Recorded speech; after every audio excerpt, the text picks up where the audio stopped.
Good morning, students. Today we will doing the revision of class 6 chapter 1 of history. Yes आपका अब complete course हो चुका है, तो अब हमें रिवीजन करना है. It is the chapter first where what where how and when. What means क्या, वेयर कहाँ, हाउ कैसे और व्हेन कब हुआ. तो जब हम किसी भी इतिहास के बारे में जानकारी लेते हैं तो हम उसके बारे में यही सब चीज़ें पता करते हैं ना कि कौन सी चीज़ कब हुई, क्या हुई. ये सब जानने की हमारे बारे में मतलब हमारे मन में काफ़ी उत्सुकता रहती है. इतिहास क्या है? किसी भी चीज़ को जानने का एक माध्यम है कि मतलब जो पास्ट हुआ था उसके अंदर क्या हुआ था. तो उसके लिए हम इस चैप्टर का जो थोड़ा सा शॉर्ट समरी है उसको पढ़ के और इसको और रिवीजन में अच्छे से समझ लेते हैं. Finding out what happened. Yesterday you could listen to the radio, watch television, read the newspaper. Last year ask somebody who remember, but why about long ago? Let us see how it can be done. मतलब आपने radio, television और newspaper में बहुत सारी चीज़ें पढ़ी होगी और आपके मन में ये जानने की उत्सुकता हुई होगी कि ये सब चीज़ें कब हुई और कैसे हुई. What can we know about the past. हमारा जो पास्ट है यानी कि जो हमारा भूतकाल है उसके बारे में हम कैसे जान सकते हैं. There are several things we can found.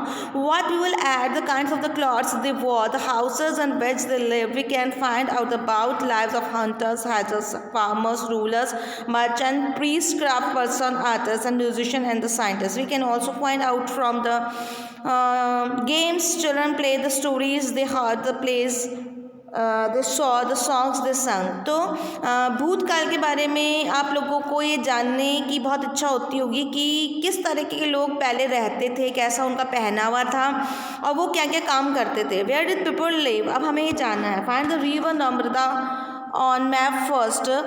People have lived on the bank of the river for the several hundred thousands. Some of the earliest people who lived here were skilled gathered.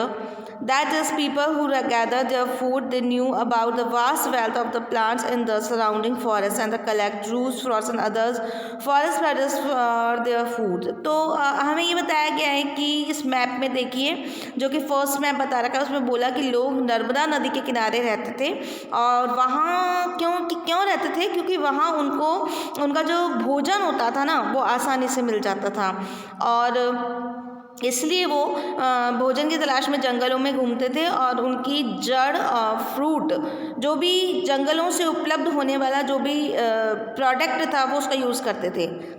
They also hunted the animals और इसी तरीके से वो जानवरों का शिकार भी करते थे और इस तरीके से वो अपना जीवन यापन करते थे ना.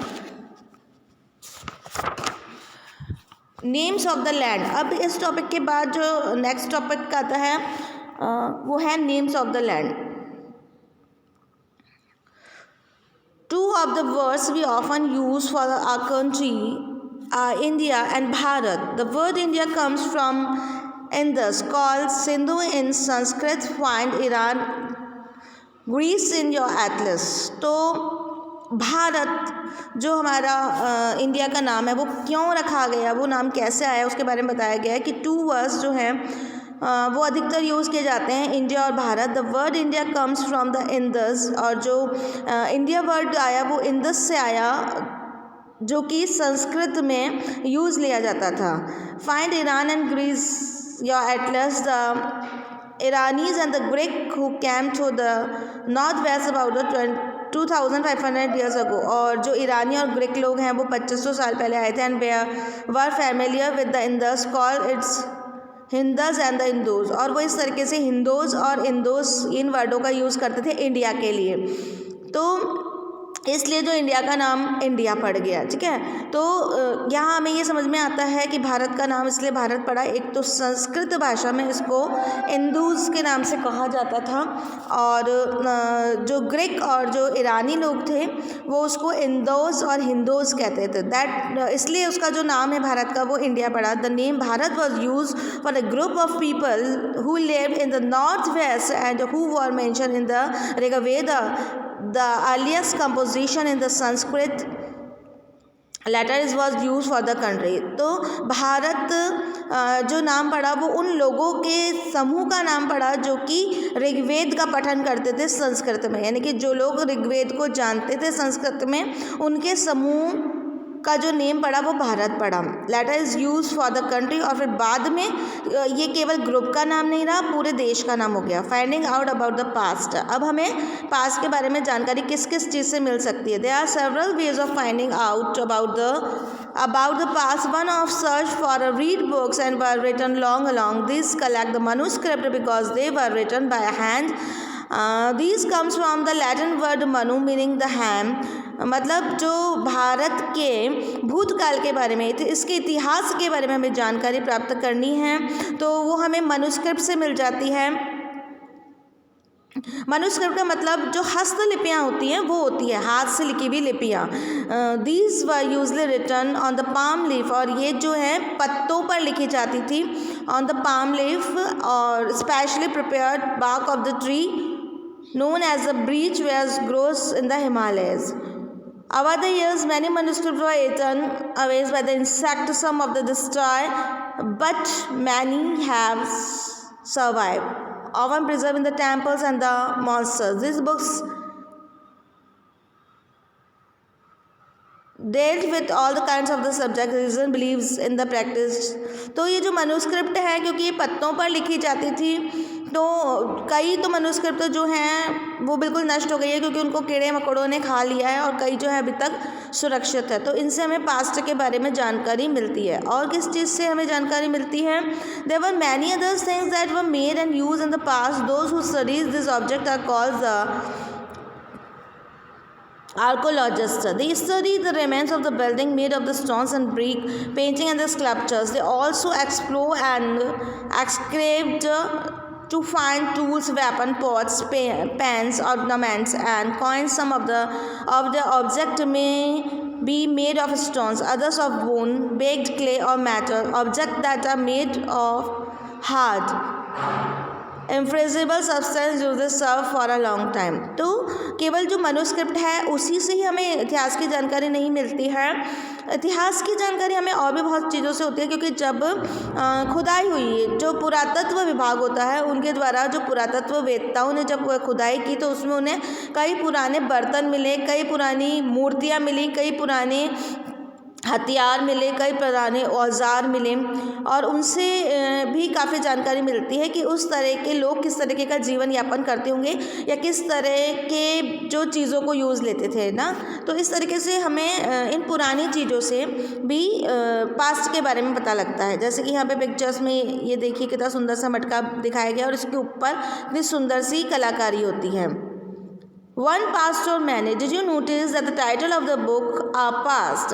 We have used the word past in the pillar of drawing the attention to the fact what the past was different group of the people. For example, the lives of the khas or farmers are different from those of the king and queens. The lives of the merchant were different from the crafty person, and so on. Also, as is true even today, people follow different practices and customs in different parts of the country.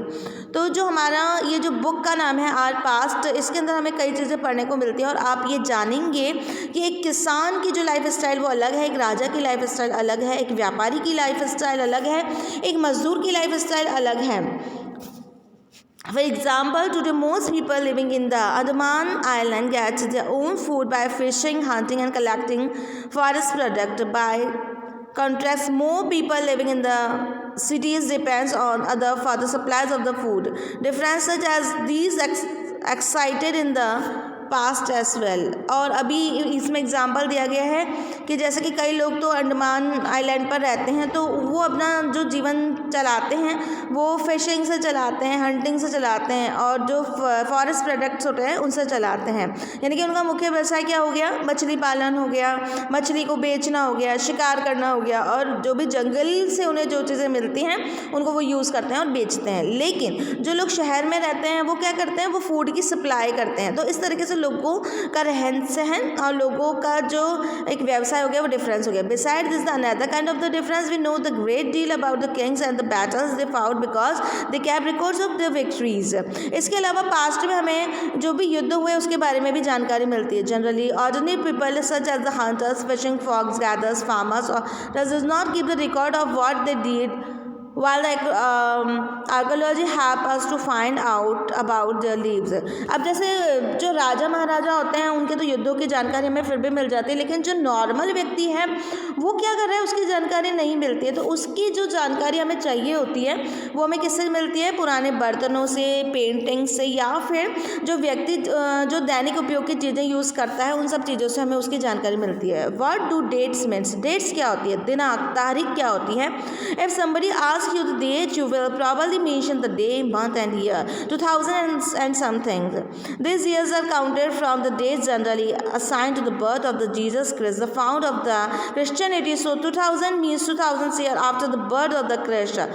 All days before the birth of the Christ are count backward and usually have to letter BC and add on. In this books we will refer to the dates going from the present, usually 2000 as और the starting point. तो जो इतिहास है उसमें हमें ज़्यादातर dates मिलती है, तारीख मिलती है कि इस दिन ये चीज़ हुई, और उसको हम AC और BC से है ना लिखते हैं. तो AC अब यहाँ पे जो दिनांक है ना वो बनाई गई है जीसस क्रिस्ट के जन्म से. तो जो जीसस क्रिस्ट जो कि क्रिसमस के जो क्रिश्चियंस के भगवान हैं, तो उनके जन्म से जो पूर्व होता है वो होता है बिफोर द क्रिस्ट यानी कि BC, और उनके जन्म के बाद की जो भी घटना है उसे AC से यानी कि आफ्टर द क्रिस्ट इससे दर्शाया गया है. तो इस तरह से हमें इतिहास की जो जानकारी होती है वो डेट से होती है, उसमें AC और BC का यूज़ किया जाता है.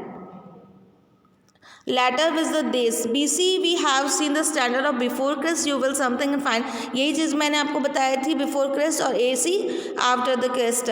इसके बारे में इस पैराग्राफ में बताया गया. Elsewhere we have seen the inscription and the inscribed of the hard surface. Many of these were inscribed several hundred of years ago. All the inscription contact both script and the language. इसके अलावा हमें कई inscription मिलती है जो कि script से हमें मिलती है, और कई चिन्हों के द्वारा हमें जो है जानकारी मिलती है.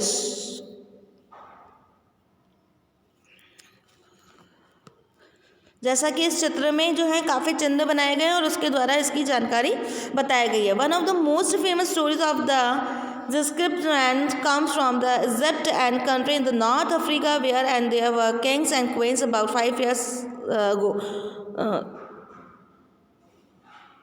Rosetta is a town on the north coast of Egypt and here the inscribed stone was found. Rosetta एक शहर है जहाँ पर कि एक इंस्क्रिप्ट लिखा हुआ पत्थर मिला हुआ है which content inscription is there different language and script, जिसमें भी अलग लैंग्वेज में एक इंस्क्रिप्ट लिखी हुई है जिसको पढ़कर भी हमें उसके इतिहास के बारे में जानकारी मिल जाती है. तो इस तरीके से इन चिन्हों के द्वारा जो कि स्क्रिप्ट पे लिखे हुए हैं उनसे हमें जानकारी मिलती है. जैसे हम लोग नहीं पढ़ सकते हैं, एक विशेष जो पर्सन है वही पढ़ सकता है. तो हमने इस चैप्टर के अंदर पढ़ा कि हमें हमारी जो इतिहास है उसकी जानकारी कहाँ से मिलती है, मनुस्क्रिप्ट से मिलती है, और उसके अलावा पुरानी जो भी चीज़ें जो कि व्यक्ति दैनिक चीज़ों का यूज़ करता है उसके अंदर मिलती है. उसके अलावा राजा महाराजाओं की भी हमें जो डेट वाइज जानकारी मिलती है. और इस चैप्टर के अंदर यही था जो कि हमने बहुत ही मतलब शॉर्ट समरी के रूप में एक बार वापस से रिवाइज किया. और इसके मैंने कई और भी अच्छे से जो कुछ इंपॉर्टेंट क्वेश्चन है जो कि ऑब्जेक्टिव टाइप हैं, fill in the blanks type हैं, वो आपको रिवीजन PDF में बना के दिए हैं. तो प्लीज़ इसको भी आप लर्न करिएगा क्योंकि वो एग्ज़ाम में ज़रूर आएगा. इसके अलावा हम आपको एक टेस्ट पेपर भी देंगे जिसे आपको सॉल्व करना है. सो अच्छे से पढ़िएगा. Thank you so much.